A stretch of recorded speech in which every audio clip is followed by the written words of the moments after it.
What's going on, guys? It's Greg here, aka NYPrepper. It is Friday, October 4th, 2024, and I have an emergency update to share with you guys. Right now it is 15:06 Eastern Time here in the United States, and we have some major breaking news coming in from the Middle East and also from Eastern Europe. So the Israeli Security Cabinet has reportedly approved the military plan to respond to the Iranian attack. Okay, so Israel approving the response to the Iranian attack. It could happen as soon as this evening or sometime this weekend. Everything I've heard over the past couple of days is pointing to this response being sometime in the coming days, not weeks, okay?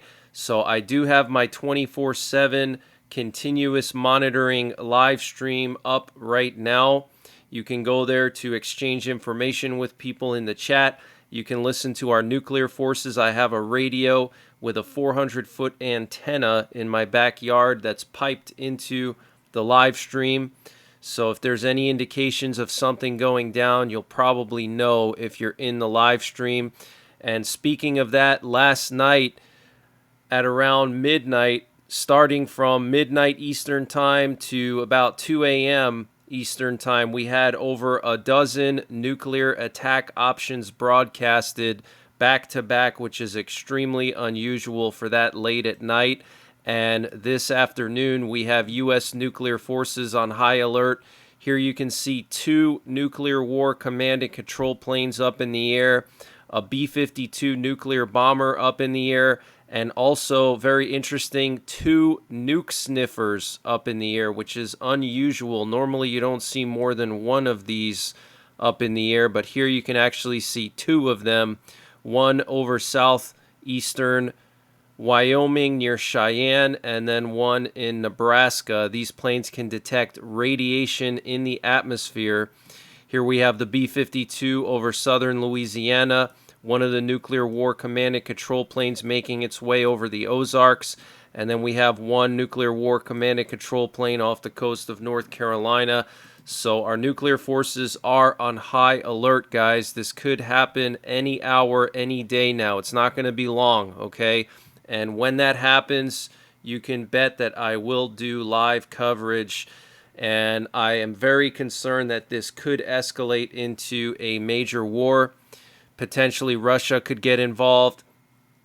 Also last night and this week, every night this week, we had a lot of reconnaissance in the Baltic countries and in Poland, which is something that the media has kind of forgotten about, is the tensions in Eastern Europe. But the last two nights, we've had an RC-135 combat scent plane go to the Baltic Sea off the coast of Kaliningrad. And what makes that concerning is these are high priority reconnaissance planes that feed information directly to the president and the top generals. We only have two of these planes in the entire U.S. Air Force. So if one of these is deployed somewhere, it means something very serious is about to happen or is happening, and they need to take a closer look at it and send information directly to the decision makers, which is the president and the Joint Chiefs. Okay, so we had another one off the coast of Kaliningrad and Poland here in the Baltic Sea for the second night in a row. Also, every night this week, we've had this Italian reconnaissance plane looping in the Baltics, in Lithuania in particular. This Italian reconnaissance plane has been looping every single night here near Vilnius, right near the border of Belarus. And another thing that was forgotten about by the media is that about a week ago, Belarus put their military on full combat alert. And also remember, Putin revised the Russian nuclear war doctrine to allow him to strike Ukraine with nukes if Ukraine does deep strikes with Western weapons, okay? And it does appear that Ukraine has already received the green light to do these deep strikes with various Western missiles, including Scalp, Storm Shadow, and even the JSAM missile, which has a 500-mile range. Okay, so all of southwestern Russia, all the way up to even St. Petersburg, is within range. Even all of Moscow and all of the Moscow suburbs are within range of these missiles now. Okay, so this could really pop off over here. It's possible that Belarus may be on the verge of invading Lithuania. Maybe Russia's preparing to invade Lithuania and Poland and try to take the Suwałki Gap. But all of this reconnaissance here is extremely concerning. And here's a close-up shot of that RC-135 combat scent. And it was flying really low here in the Baltic Sea near this Swedish island. I don't know the name of this island, but this is right off of Poland's northwestern coast. It was looping here really, really low, which is unusual. So something must have been there. And last night we had a lot of activity in the eastern Mediterranean. We had a U.S. Navy reconnaissance plane patrolling the coast of Lebanon and Syria. We had several British Eurofighter Typhoons patrolling the border of Turkey and Syria. And then we also had 2 NATO evacuation planes leave Lebanon. So these planes probably carried diplomats or various European citizens. They left Beirut and went to various areas of Germany. Okay, so that is very, very concerning. And The Economist, quoting Israeli officials, is reporting that Netanyahu has been seeking for some time to push Iran to launch an attack that would justify bombing Iran's nuclear sites. So didn't I tell you this a couple of days ago? Right after Israel invaded Lebanon, or right before they were going to invade Lebanon, I told you guys that this could have just been a token invasion to provoke Iran into attacking Israel. And now Israel is justified to respond back and take down all of their nuclear facilities, because that's really what Netanyahu cares about. Okay? Yeah, he cares about wiping out Hamas. Yeah, he cares about wiping out Hezbollah and all the proxies.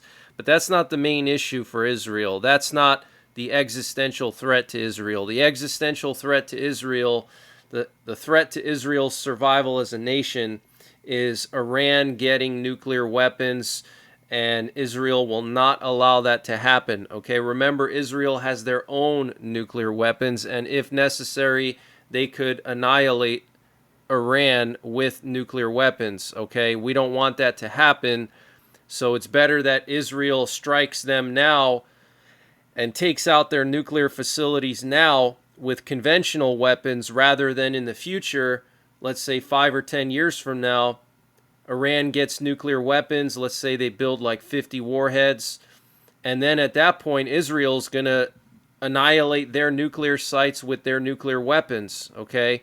Before Iran can really mass produce those warheads and it becomes a serious threat to Israel. So Netanyahu's not going to let this go.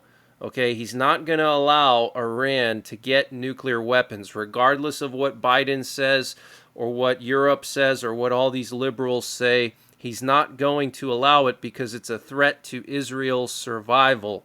Okay, so The Economist basically saying what I said several days ago, quoting Israeli officials, okay? And Israeli Army Radio is reporting that the Israeli Army is preparing to expand the ground operation in southern Lebanon soon, citing senior military sources. And Biden was asked today about the Israel-U.S. response to Iran, and he simply said, "That's between me and them." And Iran reiterated today that it will launch a devastating response if Israel attacks. The Iranian Armed Forces Commander-in-Chief Major General Abdul Rahim Musavi said, quote, "We have controlled ourselves and been patient in the past, but we are ready to launch a precise and devastating strike at the appropriate time. If the enemies make a mistake at any level, we will respond more strongly than that level."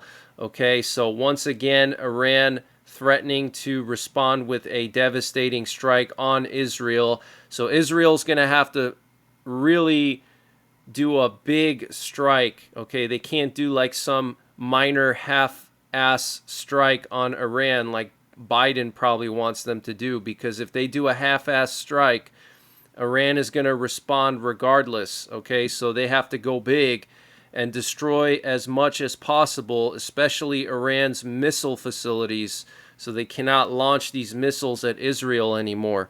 Okay, so I expect Israel to take out a lot of these missile facilities, storage facilities, launch facilities. There's so many of them in Iran.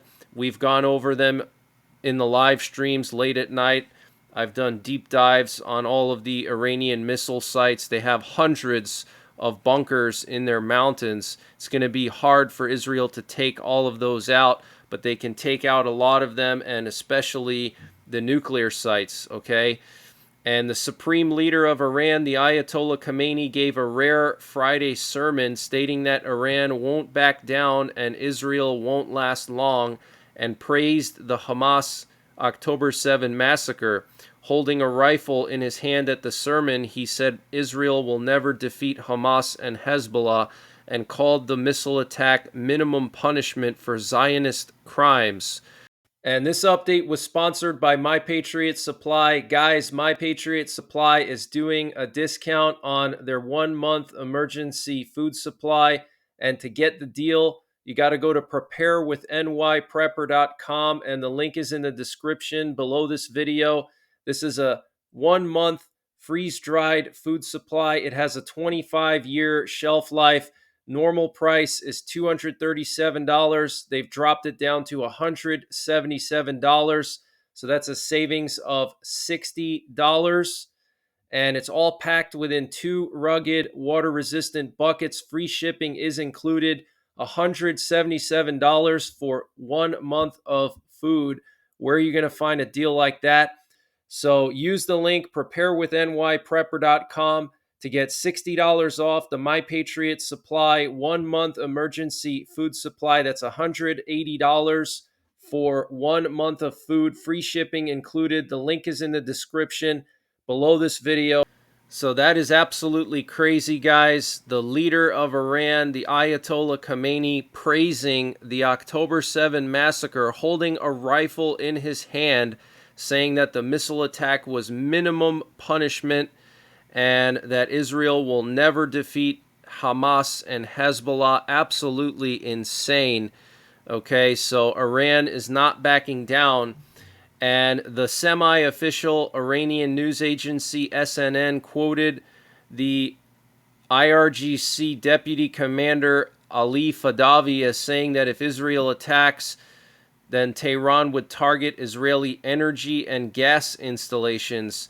If the occupiers make such a mistake, we will target all their energy sources, installations, and all refineries and gas fields. Wow.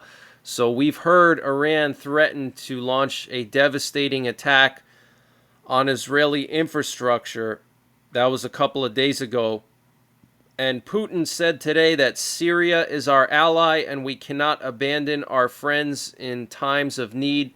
Now, Putin has already ordered the evacuation of diplomats from Lebanon.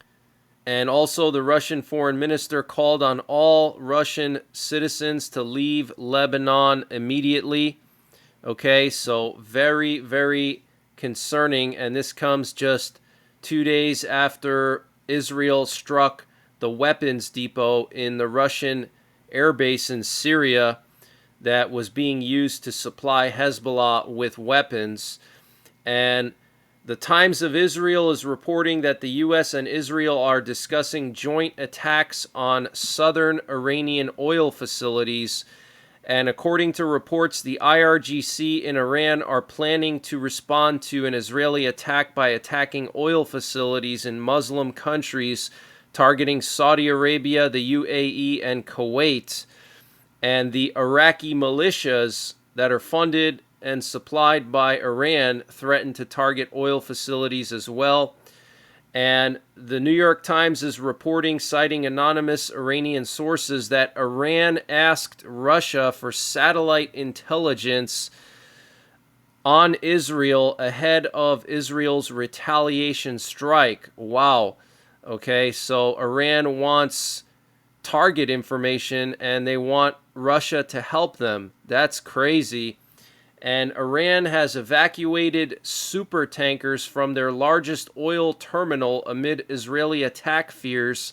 The National Iranian Tanker Company has evacuated its VLCC supertankers from Karg Island, Iran's largest oil terminal, due to fears of an imminent Israeli strike. Satellite imagery confirms the movement of the tankers. And Iran said they fired 400 ballistic missiles at Israel. Out of those 400, only 180 reached Israel. And the new Hezbollah leader, Hashim Safieddine, reportedly was killed by an Israeli airstrike, according to various sources, including Senator John Fetterman. So the replacement for Nasrallah might have already been killed by Israel. That is crazy. Israel reportedly targeted the presumed successor to Hezbollah chief Hassan Nasrallah in a heavy airstrike on Beirut's southern suburbs around midnight Thursday, just under a week after the head of the Iran-backed terror group was killed in an Israeli attack. Both the Axios news site and the New York Times identified Hashim Safieddine as the target of the strike, with the latter outlet citing 3 Israeli officials saying he was attending a meeting with other Hezbollah leaders in an underground bunker. And the Mexican Foreign Ministry urges its citizens to leave Iran and Israel immediately. And the Iranian Foreign Minister Abbas Araghchi on Friday vowed support for Tehran's friends in Lebanon on his first visit to Beirut since fighting between Israel and Hezbollah intensified. Be sure that the Islamic Republic of Iran is and will firmly be standing by the friends in Lebanon, Araghchi told reporters. So the Iranian foreign minister stating that they will stand by Hezbollah and Lebanon. And last night, Israeli aircraft attacked a checkpoint on the Syria-Lebanon border 3 times, resulting in traffic being suspended on the Damascus-Beirut highway, thus cutting off the main highway going from Damascus to Beirut, eliminating a major route for weapons to flow to Hezbollah. The Israeli Defense Forces said Friday that fighter jets struck a 2-mile-long tunnel overnight that crossed between Lebanon and Syria, and which the military said was used by Hezbollah to smuggle Iranian weapons. According to the IDF, the tunnel was operated by Hezbollah's Unit 4400, which is tasked with delivering weapons from Iran and its proxies to Lebanon. The strike destroyed the tunnel where weapons were transported through and stored, as well as buildings, weapons depots, and other infrastructure in the vicinity, the military said. And the United States carried out strikes on several Houthi targets in Yemen last night. Both U.S. aircraft and Navy assets were used to carry out the strikes.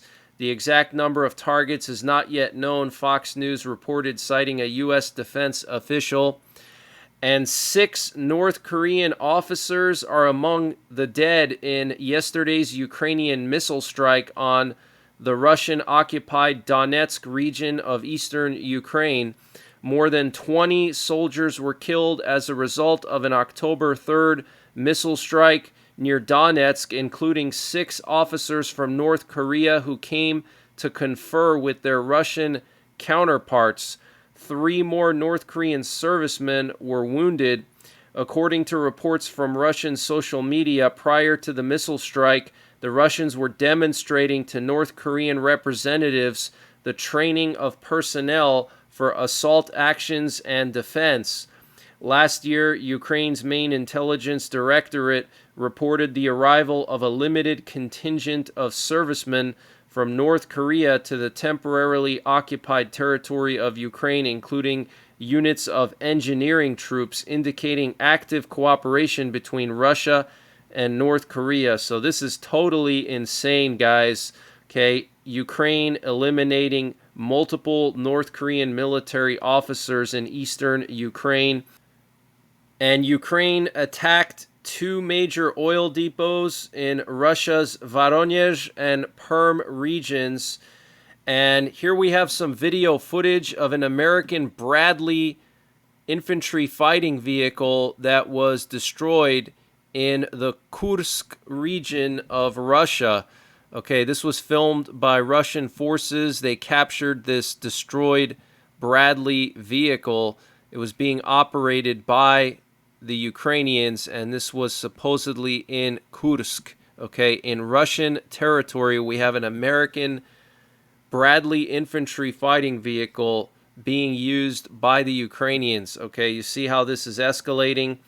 And North Korea will face the end of its regime if it tries to use nuclear weapons. It will then receive a decisive and overwhelming response from the South Korean-U.S. alliance. This was stated by the South Korean president today. And I want to remind you guys also that we have a geomagnetic storm watch this weekend starting tonight through Sunday night for the northern hemisphere. If you live in the northern part of the United States, even if you live in the southern part of the United States, you might see auroras beginning tonight and through the weekend. We had two strong X-class flares this week. We had an X 7.1 and then an X 9.0, and they were both Earth-facing. So we have a strong geomagnetic storm watch all the way through the 6th. Okay, so that's through Sunday night. So if you want to see some auroras, go outside tonight and look to the north. Make sure you get on some high ground and have a good camera that can take pictures at night. Sometimes you can't actually fully see the auroras with the naked eye, but when you use a night camera, you can see the aurora much better. If you use the night mode on your cell phone camera, you should have like a night mode. You'll be able to see the auroras much better that way. But that's pretty much it for this one, guys. Like I said, I will be monitoring everything, and if something goes down, I will monitor the situation live and cover it live. Check out my 24/7 stream.